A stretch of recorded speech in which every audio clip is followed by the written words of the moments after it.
నమస్తే అందరికీ. నేను మీ స్వాతి సంతోష్. ఇవాళ నేను మళ్ళీ కొత్త వంటతో మీ ముందుకు వచ్చేసానండోయ్. అదేంటా అనుకుంటున్నారా?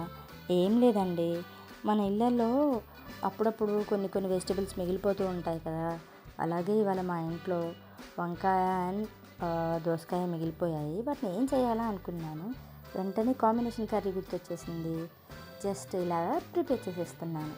ఇంకేం మరి, వంట చేసేద్దామా? ఫస్ట్ కొంచెం మిర్చి, ఆనియన్, అల్లం వెల్లుల్లి పేస్ట్ వేసుకొని అది బాగా వేగిన తర్వాత దాంట్లో కొంచెం పసుపు వేసుకుందాం. ఓకేనా? పసుపు కూడా వేగిన తర్వాత మన కర్రీకి సరిపోయేంత సాల్ట్ వేసుకుందాం. బాగా కలిపేసుకుందాం. ఇప్పుడు నేను ముందుగా కోసి పెట్టుకున్న దోసకాయ ముక్కల్ని కూడా యాడ్ చేసేస్తున్నాను. సో దోసకాయ ముక్కల్ని బాగా కలిపేసి అవి కొంచెం మగ్గనిద్దాం. అవి కొంచెం మగ్గిన తర్వాత ఏవైతే మనం కోసి పెట్టుకున్న వంకాయ ముక్కలు ఉన్నాయో వాటిని కూడా యాడ్ చేసుకుందాం. ఇక్కడ ఒక మీకు టిప్ అండి. ఏం లేదు, మనం వంకాయలు కట్ చేసేటప్పుడు ఆ వాటర్లో కొంచెం సాల్ట్ వేసి వంకాయలు అందులో నానబెట్టామంటే వంకాయలు బ్లాక్ కావవు, అలాగే చేదు కూడా ఉండదన్నమాట. సో ఇది చిన్న టిప్.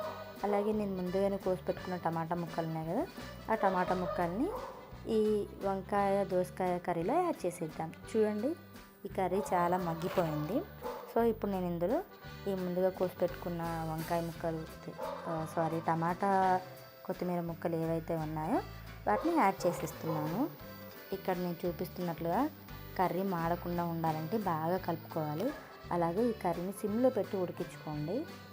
ఇక్కడ చూస్తున్నారు కదా, నేను టమాటా అండ్ కొత్తిమీర యాడ్ చేసేస్తున్నాను. కొత్తిమీర ఎప్పుడైనా సరే లాస్ట్లో యాడ్ చేసుకోండి. కర్రీ చాలా టేస్టీగా ఉంటుంది, మీకు నచ్చుతుంది కూడా.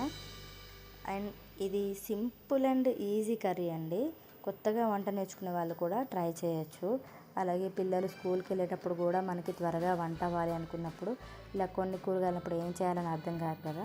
సో ఇలా చేసేయండి, కంపల్సరీ మీకు త్వరగా అయిపోతుంది అండ్ పిల్లలకి టేస్టీగా కూడా ఉంటుంది. ఇలా గ్రేవీగా ఉంటే పిల్లలు కూడా మంచిగా లైక్ చేస్తారనమాట. ఈ కర్రీని మనం రైస్లోకి తినొచ్చు, చపాతీల్లోకి తినొచ్చు, ఈవెన్ ఉట్టిగా కూడా తినొచ్చు అండి. అంత బాగుంటుంది. నన్ను నమ్మండి, ఒకసారి ఖచ్చితంగా ట్రై చేసి చూడండి, మీకే నచ్చుతుంది. కంపల్సరీ ట్రై చేస్తారు కదండి. చూడండి, కర్రీ చాలా మగ్గిపోయింది. ఇంకొకటి, కింద అడుగు మాడినప్పుడు ఓన్లీ పైన కలుపుకోండి, కింద మాత్రం కలుపుకోండి. ఎందుకంటే ఆ అడుగు కర్రీకి పట్టి మాడిపోయిన వాసన వస్తూ ఉంటుంది కదా, అందుకని నేను చెప్పేది. చూడండి కర్రీ ఎంత కలర్ఫుల్గా ఉందో. మ్యాక్సిమం మన కర్రీ అయిపోవడానికి వచ్చింది. ఒక 5 నిమిషాలు అలా మగ్గనిచ్చేద్దాం, కర్రీ అయిపోతుంది. బట్ కర్రీ చేసేటప్పుడు సిమ్లోనే ఉంచుకోండి, అలా అయితేనే వెజిటేబుల్స్ మంచిగా ఉడుకుతాయి.